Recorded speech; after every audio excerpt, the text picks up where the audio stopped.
සුබම සුබ දවසක් වේවා මාව බලන ඔගොල්ලන් හැමෝටම. ඉතින් මගේ ගෙවත්තේ තියෙන ලස්සන මල් පැලවල ලස්සන ඔයාලත් එක්කත් බෙදාගන්න හිතලා තමයි මම මේ වීඩියෝ එක කරන්නේ. ඉතින් බලන්නකෝ මගේ ගෙවත්තේ තියෙන මල් පැල ඔයාලත් දන්නවද කියලා. මල් පැලයක් හදනවා වගේම මල් පැලයක් බලනකොටත් අපිට තියෙන මානසික සුවය මම වගේම ඔයගොල්ලොනුත් දන්නවා ඇති කියලා මං හිතනවා.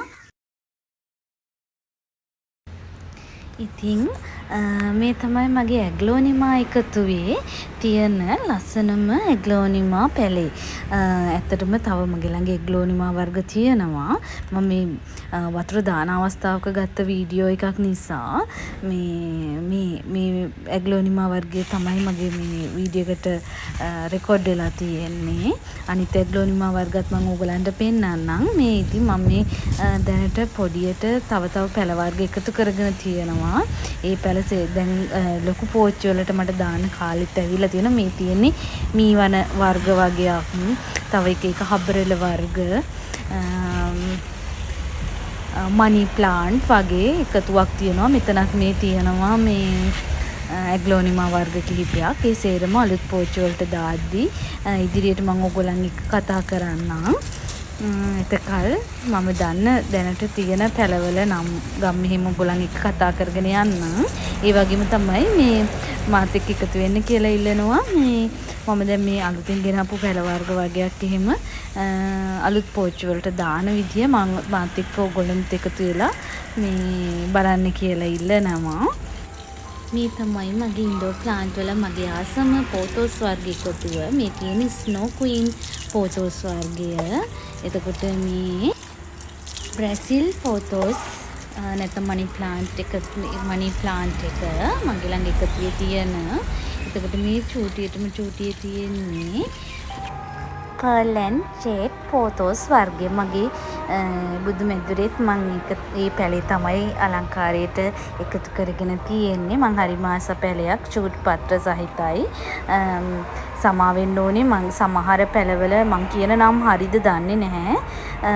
ඉතින් මේ මම මගේ මල් පැල එකතුවකට සාමාන්‍යයෙන් එකතු කරගන්න පස් වර්ග වැලි කොහොබත් මතු පිට පස් කියන පස් වර්ග තුන තමයි මම එකතු කරගන්නේ මගේ පස් මාධ්‍ය විදිහට. මේ මං අලුතෙන්ම පැල තවානකින් ගෙනාපු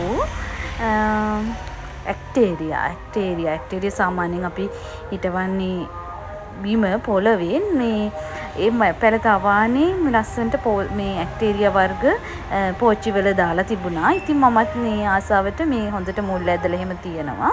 ඉතින් මම හදාගත්ත පස් මාධ්‍යයේ මම මේ ඇක්ටේරියා එක දැනට පොඩි පෝච්චි එකට එකතු කරනවා. බලමු අපි ලස්සනට ඇක්ටේරියා ගහේ මල් පිපුණාම මම ඔයගොල්ලන් එක්ක ඒකෙත් වීඩියෝ එකක් අරන් එන්නම්. ඉතින් මම එදා ලස්සනට මගේ ඇක්ටේරියා පැලෙත් මේ වගේ පෝච්චි එකට දාගත්තා. හරිම ලස්සනයි. එහෙම බලද්දිත් මල් නැතුව වුණත් ඒකේ කොළත් එක්ක බලනකොට හරි ලස්සනක් එකතු වුණා.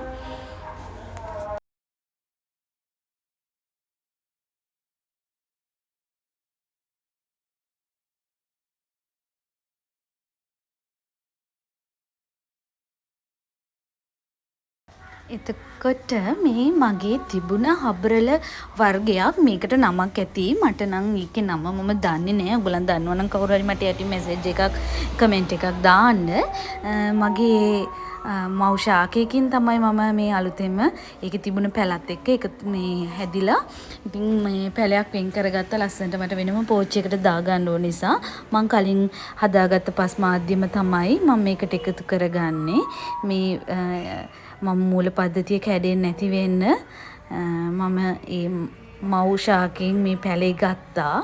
අරගෙන මම මේ අලුතෙන්ම ඉතින් ලස්සන පෝච්චි එකට එකතු කරගන්නවා. ඒකේ ඇත්තටම කොලේ හරි ලස්සනයි. හරි ඇහැට ප්‍රියයි. ලස්සන ඉන්ඩෝර් ප්ලාන්ට් එකක් විදිහට මට මේ පැලෙත් හදාගන්න පුළුවන් වෙයි කියලා මම ඉතින් හිතනවා.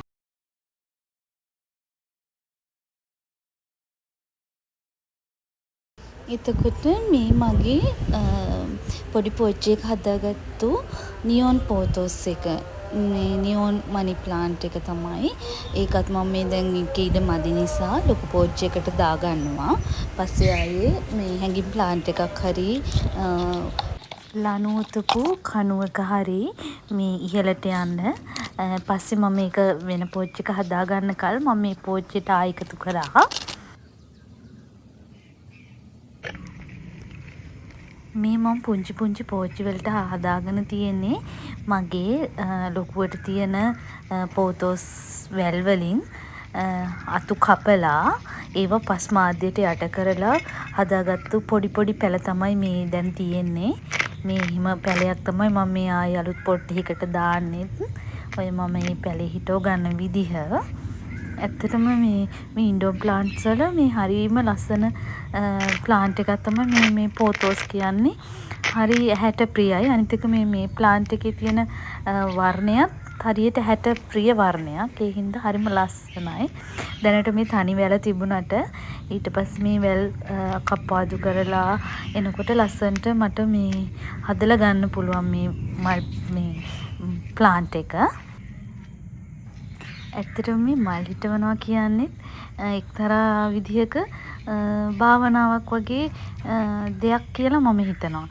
මනසට හරි සංසුන් මනස සංසුන් කරගෙන කරන්න පුළුවන් ලස්සන රාජකාරියක්. ඇත්තටම ඒ වගේම තමයි මේ පැලයක් හැදිලා එනකොට ඒක බලන්න තියෙන ඒක දකිනකොට තියෙන මනසට තියෙන සැහැල්ලුව සතුට ඒක වචනෙන් කියලා නිම කරන්න බෑ.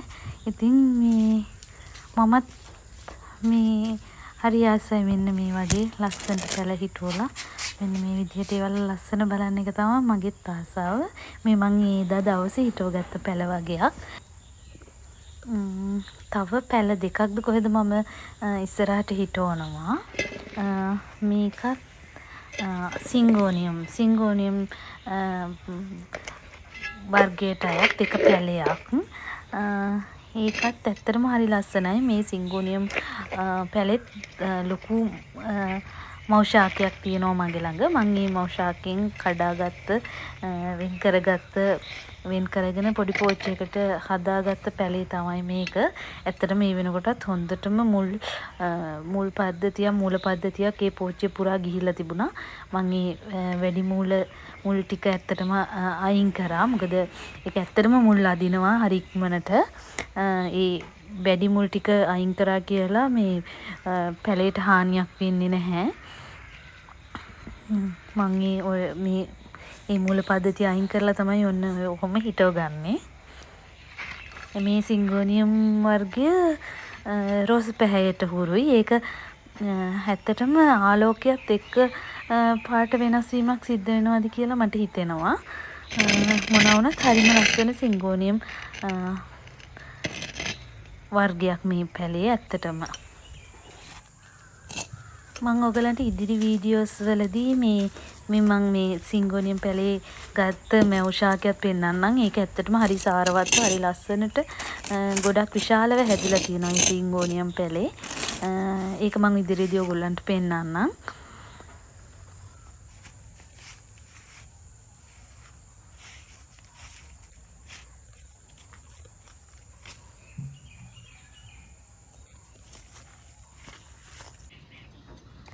මම මේ දැන් හිටව ගන්නෙත් එදා මේ පැල තවානින් ගෙනාපු තවත් එක් පැලයක්. ඇත්තටම මම මේකේ නම නම් දන්නේ නැහැ.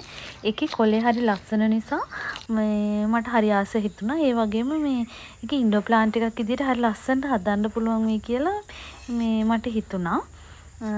ඒකේ ඇත්තටම මම නම නම් දන්නේ නැහැ. දන්න කෙනෙක් ඉන්නවා නම් මට පොඩ්ඩක් කමෙන්ට් එකක් දාන්න. මම මේ පැලෙත් අර කලින් හදාගත්ත පස් මාධ්‍යම මේ හදා ගන්නවා. ඒකෙත් ඇත්තටම හොඳ මූල පද්ධතියක් මුල් ඇදීමක් සිද්ධ වෙලා තියෙනවා. ඒ මුල් වලට හානියක් සිද්ධ නොවෙන්න තමයි මම මේක බඳුන්ගත කරගන්නේ. ඒ පැලෙත් ඇත්තටම හරිම ලස්සන පැලයක්.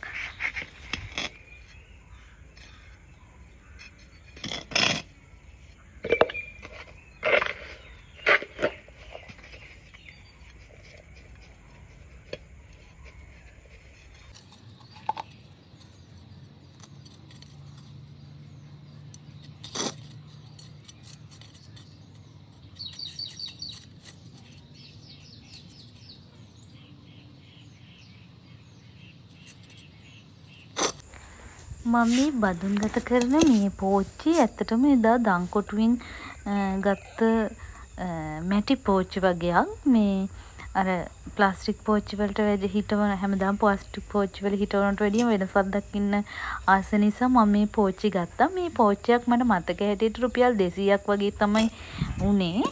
ඒ පෝච්චි වලත් හිටවනකොට අමුතුම ලස්සනක් තියෙනවා ඉන්ඩෝර් ප්ලාන්ට්ස්. ඉතින් එහෙනම් මේ වගේ තවත් ලස්සන මල් පැල බලන්න මාත් එක්කම දිගටම රැඳිලා ඉන්න කියලා ඔයගලන්ටත් ආරාධනා කරන ගමන් මගේ YouTube channel එක subscribe කරන්න කියලා ඔයාලගෙන් ඉල්ලා හිටිනවා.